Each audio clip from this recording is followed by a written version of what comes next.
साथियों नमस्कार, मेरा नाम है सुरेंद्र कुमार और आप देख रहे हैं अवगत क्या। दोस्तों, पिछले कुछ दिनों पहले तमिलनाडु के मंत्री उदयनिधि स्टालिन ने एक बयान दिया। उसमें उन्होंने सनातन धर्म के विरोध में बयान देते हुए कहा कि सनातन धर्म डेंगू, मलेरिया और चिकनगुनिया टाइप की इस तरह की बीमारियों की तरह है, इसे जल्द से जल्द ख़त्म कर दिया जाना चाहिए।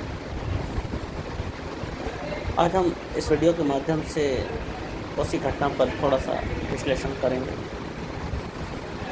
दोस्तों, जैसा कि उन्होंने कहा, सनातन धर्म एक बीमारी है जो देश के लिए, समाज के लिए बिल्कुल भी ठीक नहीं है और इसका जल्द से जल्द अंत कर दिया जाना चाहिए।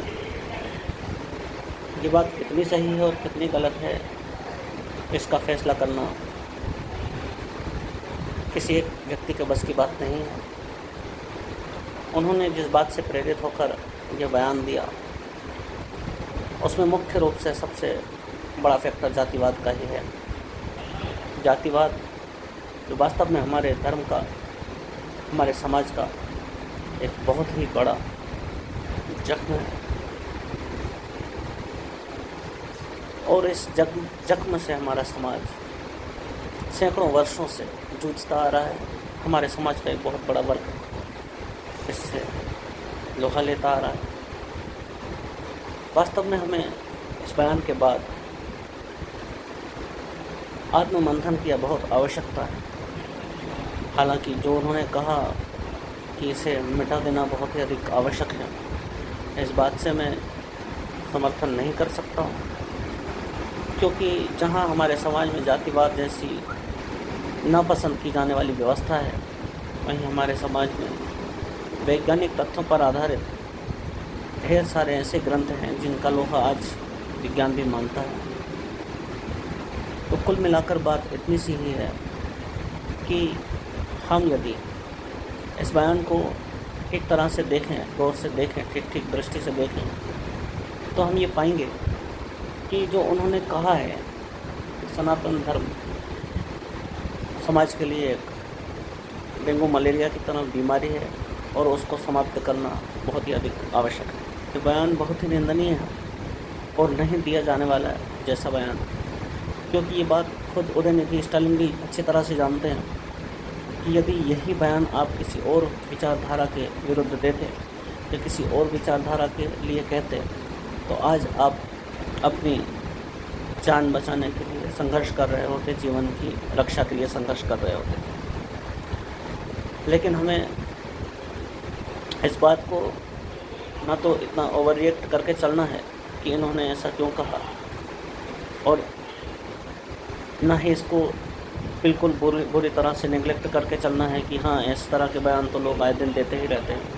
अब सभी को याद होगा कि पिछले कुछ दिनों पहले, लगभग 1.5 साल पहले की बात है, कनाडा के अंदर एक सम्मेलन का आयोजन हुआ था। उस सम्मेलन का नाम था टर्मिनेट द सनातन धर्म, इस टाइप से कुछ इस तरह का कोई नाम था। और आपने ये भी देखा होगा कि समय समय पर दुनिया भर में सनातन धर्म के मानने वालों पर और सनातन धर्म के संस्थानों पर तरह तरह के वैचारिक हमले हर जगह पर देखने को मिलते हैं। सनातन धर्म के मानने वालों पर हमले कर दिए जाते हैं, उनकी यात्राओं पर पत्थरबाजियाँ की जाती हैं, उनकी दुकानों को जलाया जाता है, गाड़ियों को जलाया जाता है, लूटा जाता है, बस्तियों को आग लगा दी जाती है। इस तरह की घटनाएं समाज में बहुत जगह पर, दुनिया भर में कई जगह पर देखने को मिलती हैं। अच्छा, इसमें सबसे बड़ी बात यह है कि जिनके ऊपर तकलीफ़ें आती हैं, जिनके ऊपर जुल्म होते हैं, वे लोग जुल्म सहते हैं, और जिन लोगों पर जुल्म नहीं होते हैं वे लोग उस बात से बहुत ही अछूते रहते हैं। जैसे इसका ताज़ा उदाहरण हमारे यहाँ बांग्लादेश में पिछले साल नवरात्रि के समय कितनी भयानक हिंसा की गई थी, इस सब के साक्षी तो आप सभी हैं। पश्चिम बंगाल अभी हाल ही में मेवात में भगवान शिव की जलाभिषेक यात्रा पर भारी पथराव हुआ। सड़कों पर उतरकर भारी भीड़ ने भयंकर तांडव मचाया, करोड़ों रुपए की संपत्तियों को आग लगा दी, सरकारी मशीनरियों का नाश कर दिया। पुलिस वालों को 60 या 70 पुलिस वालों को अपनी जान बचाकर भागना पड़ा वहाँ से। न जाने कितने लोगों को वहाँ पर अपनी जान का की आहुतियाँ देनी पड़ी। आंकड़े आए हैं, लेकिन आंकड़े विश्वसनीय नहीं हैं, क्योंकि आप सभी जानते हैं कि सही आंकड़े सिस्टम के द्वारा, सरकार के द्वारा दबा लिए जाते हैं। तो मेरा इस विषय पर एक ही मानना है कि उदयनिधि स्टालिन जो ये बात कह रहे हैं, पहली बार किसी ने नहीं की, ये बातें होती रहती हैं। आपको याद ही होगा पिछले कुछ दिनों से स्वामी प्रसाद महोदय किस तरह के बयान सनातन धर्म और सनातन धर्म के मानने वाले लोगों के लिए देते आ रहे हैं, सनातन धर्म के साधु संतों को अपने टारगेट पर लेते हुए आ रहे हैं। आपको ध्यान ही होगा कि किस तरह ज्ञानवापी मामले में मुस्लिम मौलाना, मुस्लिम पक्ष के प्रवक्ता सनातन धर्म का और शिवलिंग का किस तरह से मजाक उड़ाते आ रहे हैं। आपको ज्ञात ही होगा कि श्री कृष्ण जन्मभूमि के जो केस में लोग किस तरह से ठहाके मारकर सनातन धर्म का मजाक उड़ा रहे हैं। ये कोई एक दो दिन से, एक दो महीने से, एक दो सालों से चली आ रही घटनाएं नहीं है साथी। ये निरंतर सैकड़ों वर्षों से हमारे ऊपर इसी तरह के वैचारिक हमले करते हैं, जिससे भ्रमित होकर हमारे अपने लोग हमारे विरोध में खड़े हो जाते हैं। सनातनी परंपराओं को ब्राह्मणवादी परंपराएं कहते हैं, सनातनी ग्रंथों को ब्राह्मणवादी ग्रंथ कहते हैं। ये कहते हैं कि ब्राह्मणों ने ये ग्रंथों का निर्माण अपने फ़ायदे के लिए किया है, ताकि उनकी दुकान चलती रहे सालों साल, पीढ़ी दर पीढ़ी। लेकिन ये सत्य नहीं है। ये बात सभी जानते हैं कि भारतीय दर्शन, भारतीय विज्ञान, भारतीय ज्ञान, भारतीय धर्म इस सृष्टि का आधार है। दूसरे किसी मानसिकता को, जहाँ हम किसी भी मानसिकता के बारे में बात करेंगे तो उसका एक समय, कोई 2000 वर्ष पहले आया, कोई 1400 वर्ष पहले आया, बुद्धिज़्म 2700 वर्ष पहले आया। हर मानसिकता का कोई ना कोई जन्म समय है, जन्म तारीख है, जन्म दिवस है। लेकिन सबके सनातन वैदिक धर्म का न कोई आदि है, न कोई अंत है। कई सारी सृष्टियाँ इसमें सृजित होकर इसमें विस्तार पाती हैं और इस बाद में इसी में लीन हो जाती हैं। कई सारी प्रलयों का, कई सारी ब्रह्म प्रलयों का, कई सारी जल प्रलयों का हमारे शास्त्रों में वर्णन है। कई सारे लोगों का हमारे यहाँ वर्णन है। जो विचारधाराएँ सनातन को के प्रति द्वेष से भरी हैं, उन्हीं विचारधाराओं को मानने वाले इस तरह की मूर्खतापूर्ण बातें करते हैं। और बहुत ही अधिक दुख होता है मुझे ये बात सोचकर कि उनको वोट देने वाले लोग भी हमारे ही आदमी हैं। जिस सनातन को भी मिटाने की बात करते हैं, उस व्यक्ति को वोट देने वाले लोग भी हम में से ही कुछ लोग उनके समर्थन में आकर खड़े हो जाते हैं। मैं यहाँ किसी के प्रति हिंसा की कोई बात नहीं करूँगा। हालांकि उन्होंने जिस तरह का बयान दिया, वह बयान यदि किसी और विचारधारा के प्रति दिया होता तो आज उनको अपने जीवन के बचाव के लिए, जीवन की रक्षा के लिए संघर्ष करना पड़ रहा होता। लेकिन चूँकि हम सहिष्णु हैं, इसलिए हमें कोई भी हमारा उपहास नहीं उड़ा के चला जाता है। यदि हम सहिष्णु तो हैं तो कोई भी हमारे सनातन धर्म के ग्रंथों का मजाक उड़ाकर चला जाता है। कोई भी हमारे इष्ट देवताओं का, देवियों का मजाक उड़ाकर चला जाता है। ऐसे एक दो नहीं, हज़ारों केस जिनमें आज तक किसी ने कोई संज्ञान नहीं लिया है, जिनमें आज तक कभी किसी सरकार ने, किसी सरकारी संस्थान ने या किसी न्यायिक संस्थान ने कोई संज्ञान नहीं लिया है। ऐसा हमारे साथ इसलिए होता है क्योंकि हम अपने धर्म को लेकर सजग ही नहीं हैं। किसी ने कह दिया तो कह दिया, उसके किए का फल उसको भगवान देंगे। हम इस व्यवस्था में विश्वास रखते हैं और दूसरी विचारधारा के लोग उसके कर्मों का दंड उसे स्वयं अपने हाथों से देने में विश्वास रखते हैं। इसलिए उनके प्रति किसी को मुँह खोलने की हिम्मत नहीं होती। आपको इस बात का विश्वास करना होगा कि अन्य जो विचारधाराएं हैं हमारे संसार में, वे सभी सनातन के प्रति द्वेष से भरी हुई हैं। और इस बात को एक सामान्य हिंदू मानने को ही तैयार नहीं है। आप किसी भी अन्य विचारधारा को मानने वाले किसी भी व्यक्ति से आप रोक कर उससे पूछिए अपने सनातन धर्म के बारे में और खुद उसकी स्वयं की विचारधारा के बारे में, वो 10 अंतर आपको वहीं पे बता देगा। आप उसकी बातों को सुनकर उसकी हाँ में हाँ मिलाकर अपना रास्ता लेकर आगे बढ़ते जाएंगे। ऐसा नहीं होना चाहिए। यही कारण है कि इसी वजह से ये लोग इस तरह की बातें करते हैं। और ये षड्यंत्र आज का नहीं है, इन षड्यंत्रों को चलते हुए हज़ारों वर्ष हो गए। ये जो दूसरी विचारधाराएँ हैं, दूसरी मानसिकताएँ हैं, वे मूल रूप से धर्म का नाश करने के लिए ही संसार में पैदा हुई, उत्पन्न हुई। और वे अपना काम पूरी ईमानदारी से जब से वे अस्तित्व में आई हैं तभी से करती जा रही हैं। लेकिन एक सामान्य हिंदू को, एक सामान्य सनातनी को इस बात का कोई एहसास ही नहीं है। न जाने किस नशे में जी रहे हैं हम लोग। हम पहले कहते थे, हमारा जब अखंड भारत हुआ करता था, सिंध प्रांत तक, अफ़गानिस्तान तक हमारे झंडे लहराते थे। हम कहते आ रहे हैं कि हस्ती मिटती नहीं है हमारी। जब हम पीछे जाकर देखते हैं, अतीत में जाकर देखते हैं, तो हमारे देश के, हमारे बस्ती के, हमारे वैभव के इतने खंड खंड कर दिए गए हैं इन मानसिकताओं के द्वारा।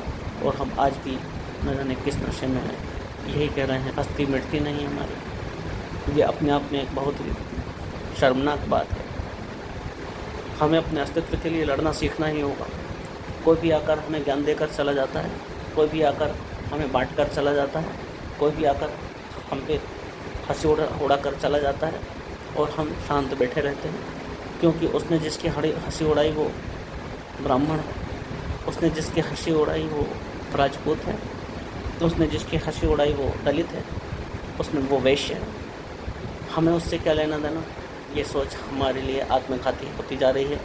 शुरू से ही हमारे लोग इस सोच में बंधे हुए हैं, फंसे हुए हैं, जिससे हमारे समाज का बहुत ही अधिक नुकसान हो चुका है। मैं तो ये कहना चाहता हूँ कि क्यों इस तरह के बयान देने वाले लोगों को हमारे लोग चुनकर विधानसभा और संसद सभा में भेज देते हैं। क्यों हमारे लोगों को इस बारे में जागरूकता नहीं है कि जो हमारी विचारधारा का सम्मान नहीं करता, हमारी पूजा पद्धति का सम्मान नहीं करता, हमारे अस्तित्व का सम्मान नहीं करता, उसे हम क्यों वोट दें। तमाम राजनीतिक पार्टियों में ऐसे नेता भरे पड़े हैं जिनके ऊट पटांग बयान, न वे कुछ धर्म के बारे में जानते हैं, न उन्होंने कभी धर्म के बारे में कुछ पढ़ा है, लेकिन जो मन में आता है वो बक के चले जाते हैं। ये कब तक चलेगा। और क्यों हमारे जैसे लोग पार्टी को छोड़ना नहीं चाहते, विचारधाराओं को छोड़ना नहीं चाहते, जातिवाद को छोड़ना नहीं चाहते। ये जो जिस तरह की ये बातें करते हैं उसके जिम्मेदार कहीं ना कहीं हम ही जैसे लोग हैं, जो इनकी हर बात को सुनकर चुपचाप बैठ जाते हैं।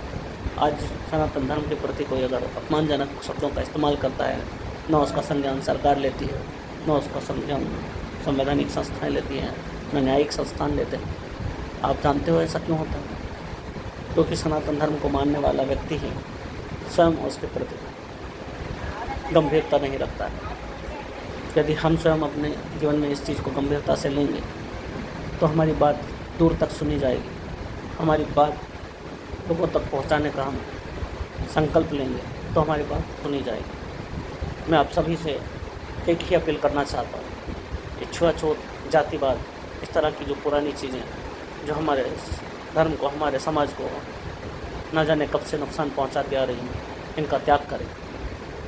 आप किसी गैर विचारधारा को मानने वाले के प्रति सद्भाव रख सकते हैं, तो अपनी विचारधारा के मानने वाले के प्रति भी आपको सद्भाव रखना ही है।